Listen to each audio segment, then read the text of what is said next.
renda pessoa física, um tema que sempre causa amores e ódios, arrepios e sorrisos. Não é à toa que muita gente considera o mascote desse evento, desse tema, o leão. E estamos aqui na sede da Conferir em São Paulo com Maurício De Luca para discutir exatamente isso, imposto de renda pessoa física. Tudo bem, Maurício? Tudo bem, Roberto. Satisfação estar aqui com vocês. E conta um pouco, se apresente aí para o pessoal, por favor.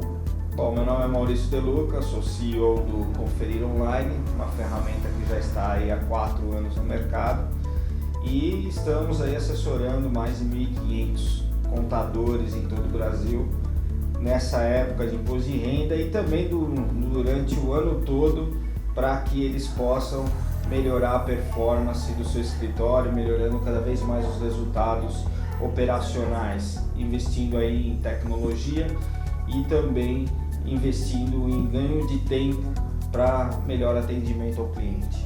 Muito bem, Maurício. Eu queria te fazer algumas perguntas aqui que são relativas especificamente ao imposto de renda, porque isso interessa muito a quem está aí nos assistindo, seja você um contador ou contadora, ou um empresário, ou um profissional liberal que tem a declaração a ser entregue neste ano. E a primeira é: quais as diferenças do ano passado para esse?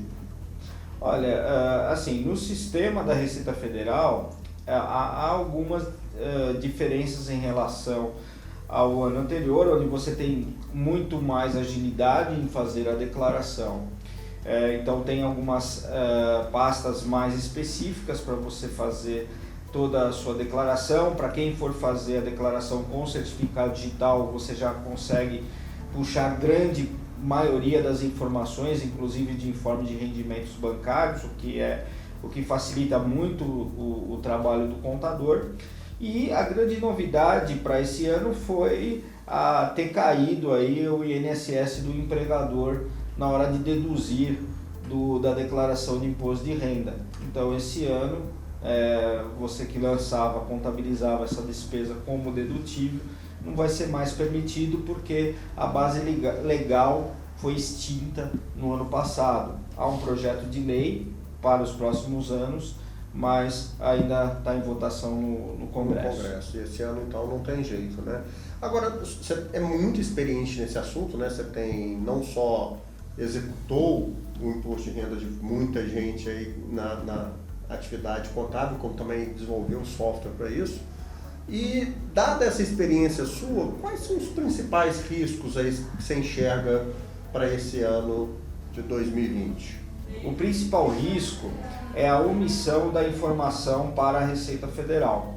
Porque hoje a Receita Federal ela tem mecanismos de cruzamento, ela tem várias obrigações que ela recebe no decorrer do ano das empresas, das fontes pagadoras, para fazer todos os cruzamentos dessas informações. Então, por exemplo, para quem tem gastos médicos, a Receita Federal recebe uma declaração que chama DMED de todas as clínicas médicas, todos os médicos, todos os hospitais, laboratórios, enfim, planos de saúde, enfim, tudo que você declara ali, ela já tem a informação. Aí tem, por exemplo, a questão da fonte pagadora, que muita gente às vezes deixa de informar qual é deixa de informar às vezes uma renda, né? Fala, essa renda eu não vou colocar porque eu já saí desse emprego e tudo mais, e vou informar só a outra. E aí a Receita Federal já tem essa informação. Da mesma forma, quando você vende um carro, você compra um carro, você vende uma casa, um apartamento, compra uma casa, um apartamento, a Receita Federal já tem essas informações, porque todos os órgãos que registram estas transações, no caso de veículo, Detran, e no caso de imóvel, cartório, já passaram essa informação para a Receita Federal no decorrer do ano. E eu acredito que o grande vilão, que quase ninguém muitas vezes se preocupa com essa informação, seja o cartão de crédito. Porque o cartão de crédito não vai nenhuma informação na declaração, só que a Receita Federal já tem essa informação de todos os contribuintes, porque as administradoras de cartão de crédito, elas já enviaram essa informação para a Receita Federal. Nós, por exemplo, já pensamos nessa situação e desenvolvemos um aplicativo, um app, que vai aqui no celular e que ele tira uma foto da documentação, né? O cliente do contador pode tirar a foto do documento, na hora que ele está fazendo a transação, por exemplo, está assinando ali o documento da venda de um veículo, ele vai lá, tira a foto e já encaminha automaticamente para o contador. Esse aplicativo, então, até eu estou querendo usar, viu? Pode usar, pede para o seu contador utilizar e disponibilizar para você, porque nosso único público é o público do contador, a gente só vende para o contador e tem que ter um contador registrado na nossa ferramenta para que você possa utilizar. Sensacional, vou fazer isso hoje mesmo. Hoje, quem é o principal concorrente do contador na hora de fazer a declaração de imposto de renda? É o cunhado, porque ele acaba fazendo a declaração de imposto de renda da família inteira, faz errado e ainda não cobra nada.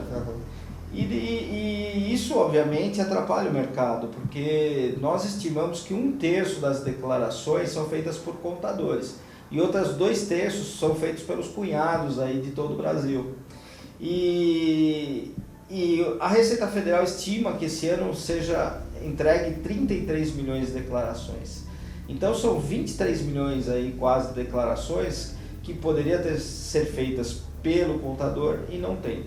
Mas também eu acho que o contador ele pode melhorar a sua entrega para não mais concorrer com o cunhado. Porque o que o cunhado entrega pro parente dele, né? Ele entrega o seguinte, um recibo e uma declaração. E o que o contador entrega para o cliente dele? Um recibo e uma declaração. Então, assim, eu vejo que hoje o contador ele precisa embalar melhor a sua entrega, a sua prestação de serviço, para fazer com que o cliente possa mensurar de uma forma melhor a sua qualidade. Para ter mais segurança, para ter uma experiência melhor nesse processo, é isso que você está dizendo? Exatamente. Então, como que o contador ele poderia fazer para melhorar? Primeiro, criar um pacote de serviços, né? Então, o que ele pode ter? Pode ter um pacote básico, esse pacote básico vai ser nível 1, que é o nível processador, que vai só ter recibo e declaração, que ele vai lá cobrar seus 50, 100 reais e vai concorrer com o cunhado. E ainda o cunhado não tem aplicativo, ele vai ter. Ele vai ter aplicativo. Organiza melhor as coisas, impede de perder alguma coisa, algum documento, né? Exatamente, fideliza o cliente, troca a comunicação com o cliente e fica ali tudo registrado. Ele pode fazer um plano intermediário e aí no plano intermediário ele utiliza, por exemplo, de todos os relatórios do Conferir. Então o que ele vai entregar para o cliente? Vai entregar declaração, recibo, análise de caixa, análise de malha fina, o acompanhamento mensal através do ECAC e o planejamento tributário. O planejamento tributário esse para fazer com que o cliente dele pague menos impostos no próximo ano. É esse pacote aí que eu já estou querendo comprar. E você não pagaria, por exemplo, 100, se você aumentasse para 120, 130, claro. Você não pagaria... Sem dúvida, sem dúvida. E aí você pode fazer mais pacotes, você pode fazer um outro pacote que você tem a consultoria financeira, que você pode fazer o orçamento pessoal. Não que você faça, mas por exemplo... faça uma parceria com um consultor financeiro e entregue esse serviço para ele e faça junto esse serviço, né?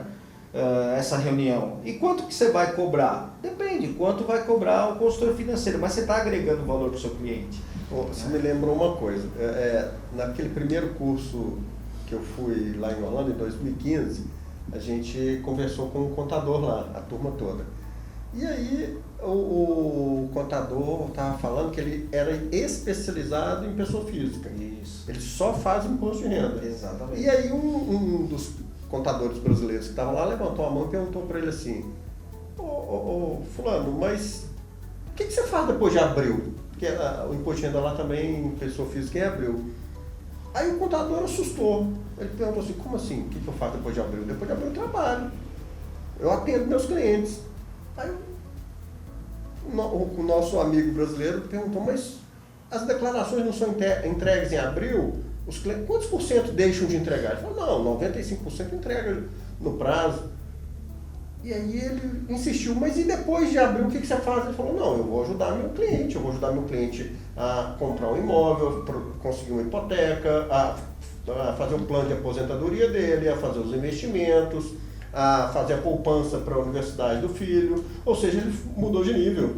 Exatamente, ele é totalmente conselheiro. Exatamente. E aí, por exemplo, você não vai mais brigar por preço. Nunca.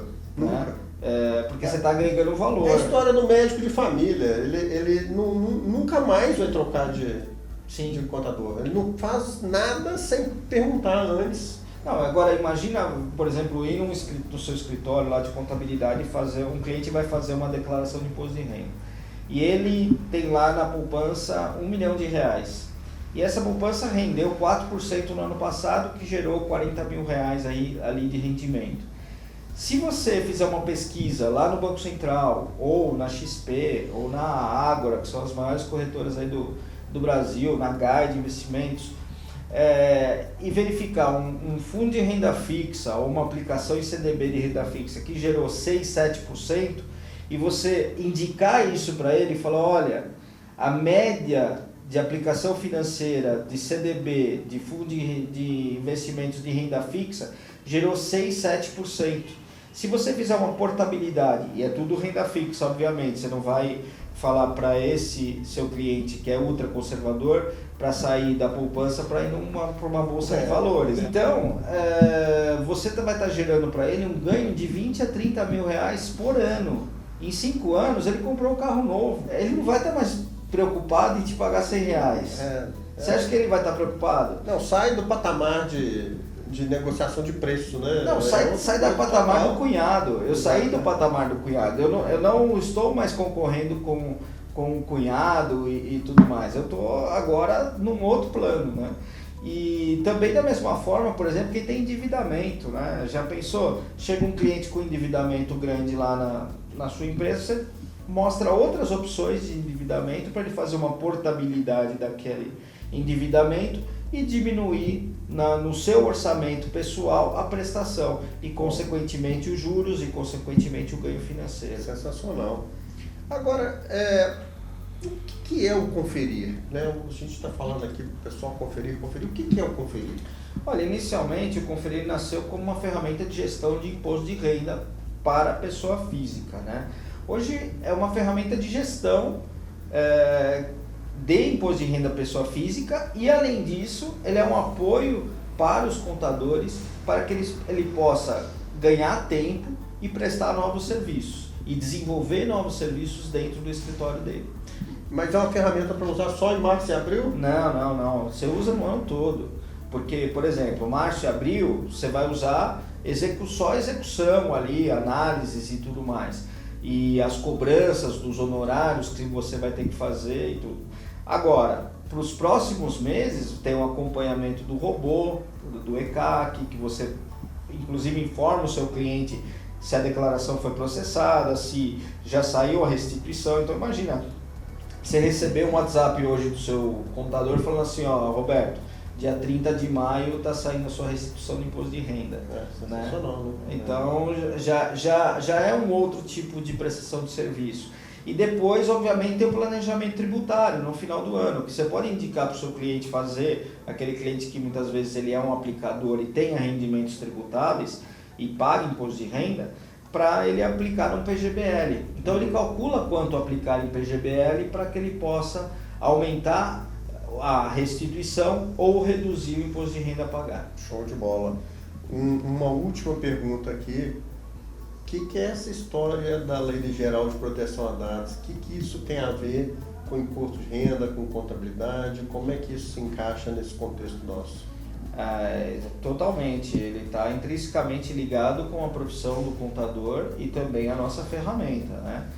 E a nossa ferramenta ela respeita a Lei Geral de Proteção de Dados, porque primeiro os dados eles são criptografados, então, e a gente declarou, né, para o comitê de gestão de proteção de dados do conferir, porque você precisa ter um comitê, quais são os dados que nós temos acesso.